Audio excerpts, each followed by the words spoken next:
Hello! Today I'd like to talk about card backs, how to design them, where do they come from, and how can you make the best card backs for your game.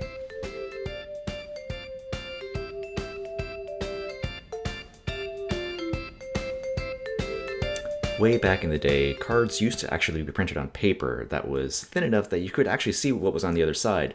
So card back designs became the security solution of the time. These came in the form of very lovely illustrations, but in high-stakes games where you needed something a little bit more secure, you had more of these geometric patterns and arabesque ornamentations that you actually also see in certificates and currency of the time. Nowadays, cards are printed on what's called black core, thin sheets of laminated paper that are sandwiched around an even thinner sheet of solid black material. So card backs aren't a security measure anymore. What does your card back do then? What decisions will you make for your card design? The first choice you make when you design your card back is how it's oriented. The orientation of your card back should imply the orientation of your card front. It can be upright, sideways, or symmetrical.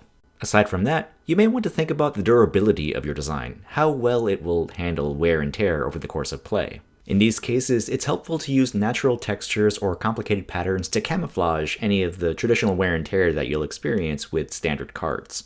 Also, I recommend keeping about a 3mm margin between the actual card back design and the edge of the card. This helps hide any chipping that may occur along the edge of the card. But rules can be broken. If you think your cards aren't going to be handled that much, go ahead and flood to the edge with a natural texture. Now, your game might have different decks in it, and if it does, it's important that those decks be easily distinguished from one another. I will try to make the card backs as different as possible. Different orientations, different color schemes, different icons, different labels. And aside from the practical issues, it can't be understated how much the back of your card acts as a kind of miniature advertisement for your game. Why not put the game's logo on the back of one of the decks? But don't overdo it. If you put the logo on every card back, then it becomes harder for you to recognize the difference between two different card decks, obviously. So take it easy on the marketing. All of this just barely scratches the surface of card back design. I haven't really talked about it that much, and I'd like to know what you want to know. So please send in your questions on Patreon or in the comments below. Thanks very much. Hello! Thank you for watching. Hope you enjoyed it.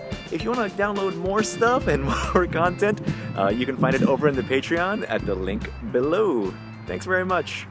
Bye!